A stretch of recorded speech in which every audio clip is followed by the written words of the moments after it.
ಆಗಿದೆ ಅನ್ನೋದಕ್ಕಿಂತ ಭಯವನ್ನು ಹುಟ್ಟಿಸಿದ್ದಾರೆ ಅಂತಕ್ಕಂಥದ್ದು ಬಹಳ ಮುಖ್ಯ.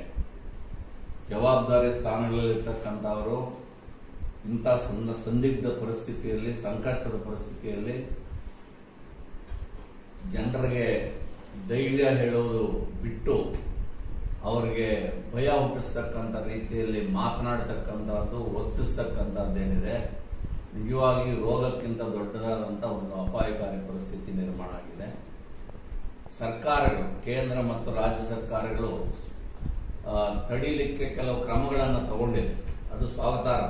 ಆದರೆ ಆ ಕ್ರಮಗಳು ಯಶಸ್ವಿ ಆಗಬೇಕಾದ್ರೆ ಅದಕ್ಕೆ ಬೇಕಾದಂಥ ಪರಿಕರಗಳು ಬೇಕಾಗುತ್ತೆ. ಇವತ್ತು ಭಾರತ ದೇಶದಲ್ಲಿ ವೈದ್ಯಕೀಯ ಸೌಲಭ್ಯಗಳನ್ನು ನೀಡಲಿಕ್ಕೆ,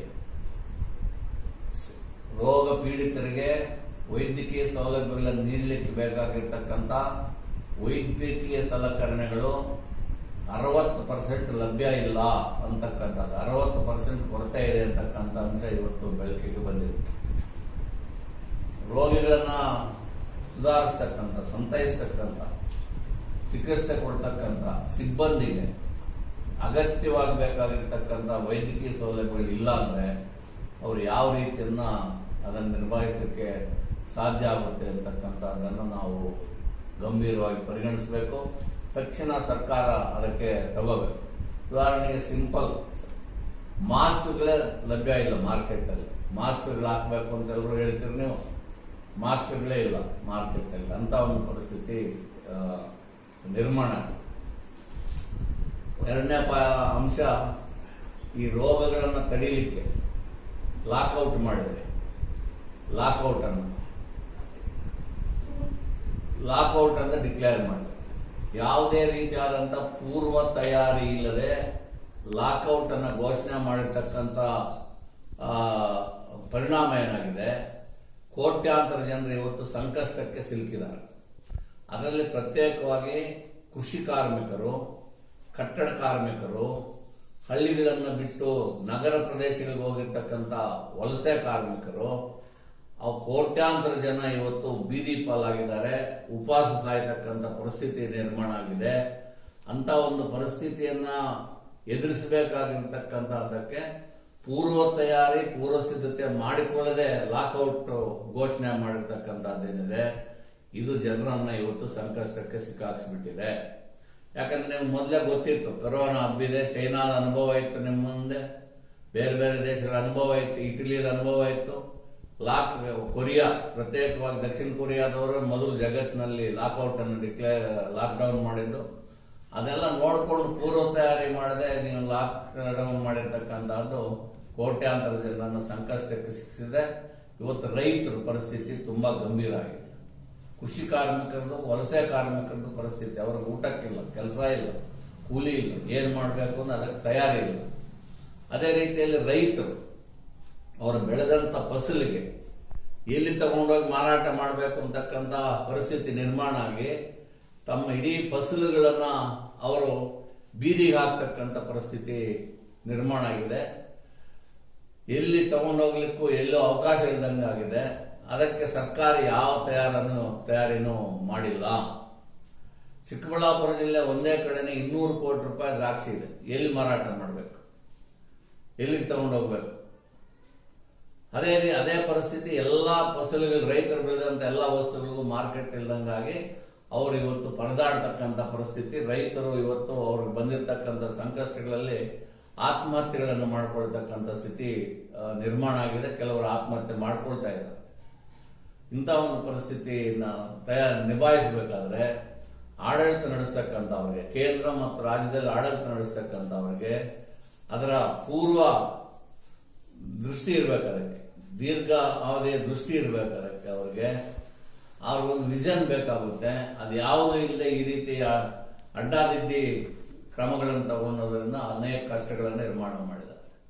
ಈಗ ಆಸ್ಪತ್ರೆ ತೆಗೆದಿದ್ದೀವಿ ಅಂತೀರಿ, ದಿನಸಿ ಅಂಗಡಿಗಳು ತೆಗಿಬಹುದು ಅಂತೀರಿ, ತರಕಾರಿ ಅಂಗಡಿಗಳು ತೆಗಿಬಹುದು ಅಂತೀರಿ, ಬೀದಿಯಲ್ಲಿ ಮಾತ್ರ ಜನ ಓಡಾಡಬಾರ್ದು ಅಂತೀರಿ. ಯಾವ ರೀತಿಯಲ್ಲಿ ಇದನ್ನು ನಿರ್ವಹಣೆ ಮಾಡ್ತೀರಿ ನೀವು? ಇಂಥ ಒಂದು ಪರಿಸ್ಥಿತಿ. ಗಡಿಗಳು ಬಂದ್ ಮಾಡಿದ್ದೀರಿ ನೀವು. ಅದರಿಂದ ಅತ್ಯಂತ ಸಂಕಷ್ಟಕ್ಕೆ ಈಡಾಗಿರ್ತಕ್ಕಂಥವ್ರು ಯಾರು ಅಂದ್ರೆ ವಲಸೆ ಹೋಗಿರ್ತಕ್ಕಂಥ ಕಾರ್ಮಿಕರು. ಗಡಿಗಳು ಬಂದ್ ಮಾಡಿರ್ತಕ್ಕಂಥ ಕಾರಣಕ್ಕೋಸ್ಕರ ವಲಸೆ ಹೋಗಿರ್ತಕ್ಕಂಥ ಕಾರ್ಮಿಕರು ಅವ್ರಿಗೆ ಆ ಕಡೆ ಇರ್ಲಿಕ್ಕೆ ಬಿಡಲ್ಲ, ಈ ಕಡೆ ಬರ್ಲಿಕ್ಕೆ ಬಿಡಲ್ಲ ಅಂತಕ್ಕಂಥ ಪರಿಸ್ಥಿತಿ ನಿರ್ಮಾಣ ಆಗಿ ಅತಂತ್ರದ ಸ್ಥಿತಿಯಲ್ಲಿದ್ದಾರೆ ಅವರು. ಇದನ್ನ ನಿವಾರಣೆ ಮಾಡಲಿಕ್ಕೆ ತಕ್ಷಣ ಕ್ರಮ ತಗೋಬೇಕು. ರೈತರ ಫಸಲುಗಳಿಗೆ ಮಾರ್ಕೆಟ್ ಅನ್ನ ಒದಗಿಸಬೇಕು, ಇಲ್ಲಾಂದ್ರೆ ಸರ್ಕಾರನೇ ಅದನ್ನ ಖರೀದಿ ಮಾಡಬೇಕು. ನಿನ್ನೆ ರಾಜ್ಯ ಸರ್ಕಾರ ಒಂದು ತೀರ್ಮಾನ ಮಾಡಿದೆ, ಆಪ್ಕಾಮ್ಸ್ ಅಂತ. ಆಪ್ಕಾಮ್ಸ್ ಎಷ್ಟು ಕಡೆ ಮಾಡಿದ್ದೀರಿ ನೀವು? ರೈತರ ಆಪ್ಕಾಮ್ಸ್ ತಗೊಂಡೋಗಿ ಎಲ್ಲಿ ಮಾರಾಟ ಮಾಡಬೇಕು?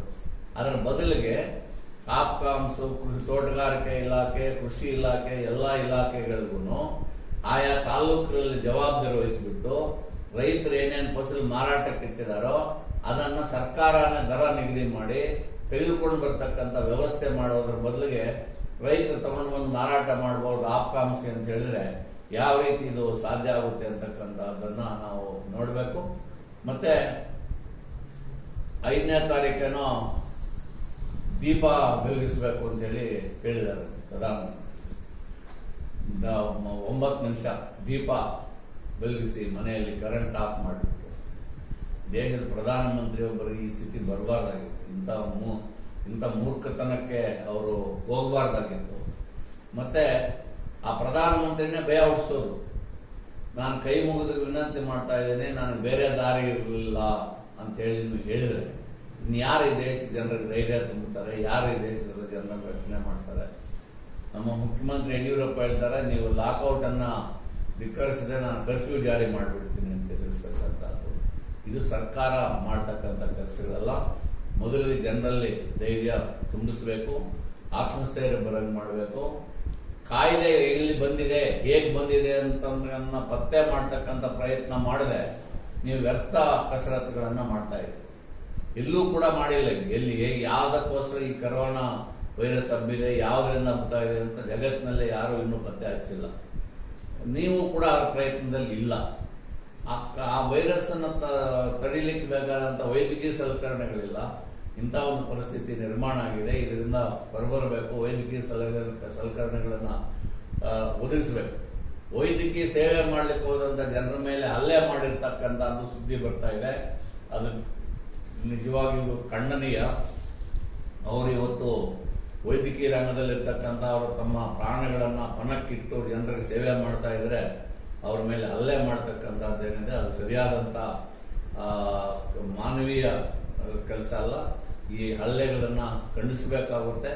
ಸರ್ಕಾರ ದೃಢ ಕ್ರಮಗಳನ್ನು ತಗೋಬೇಕು. ನರೇಗಾ ಕಾರ್ಯಕ್ರಮಗಳು ಸುಲಭ ಪ್ರಾರಂಭ ಮಾಡಬೇಕು. ಯಾರು ವಲಸೆ ಕಾರ್ಮಿಕರು ಹೋಗಿ ವಾಪಸ್ ಬರದೆ ಅಡ್ಡಾದ ಎಲ್ಲೆಂದರಲ್ಲಿದ್ದಾರೆ ಬಂದಿರೋರಿಗೆ ಕೆಲಸ ಒದಗಿಸಬೇಕು ಅಥವಾ ಅವರಿಗೆ ಕೂಲಿ ಕೊಡಬೇಕು.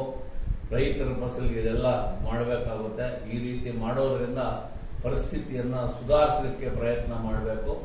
ಮತ್ತೆ ಲಾಕ್ಔಟಿನ ಪರಿಣಾಮ ಏನಾಗಿದೆ ಅದನ್ನು ನಾವು ವಿಮರ್ಶೆಗೆ ಒಳಪಡಿಸಬೇಕು. ಈ ಲಾಕ್ಔಟ್ ಮಾಡಿ 10 ದಿವಸ ಆಗ್ತಾ ಇದೆ. ಅದರಿಂದ ಪರಿಸ್ಥಿತಿ ಸುಧಾರಿಸಿದೆಯಾ ಅಥವಾ ಸುಧಾರಿಸಿಲ್ವಾ ಅದನ್ನು ಕೂಡ ನಾವು ವಿಮರ್ಶೆಗೆ ಒಳಪಡಿಸಬೇಕು. ವಿಮರ್ಶೆಗೆ ಒಳಪಡಿಸಿ ಲಾಕ್ಔಟ್ ಇಂದ ಪರಿಸ್ಥಿತಿ ಸುಧಾರಣೆ ಆಗಲಿದ್ರೆ ಬೇರೆ ಕ್ರಮಗಳನ್ನ ತಗೊಳ್ತಕ್ಕಂಥ ಪ್ರಯತ್ನ ಮಾಡಬೇಕು. ಇಷ್ಟನ್ನ ನಾನು ಹೇಳಿದ್ದೀನಿ.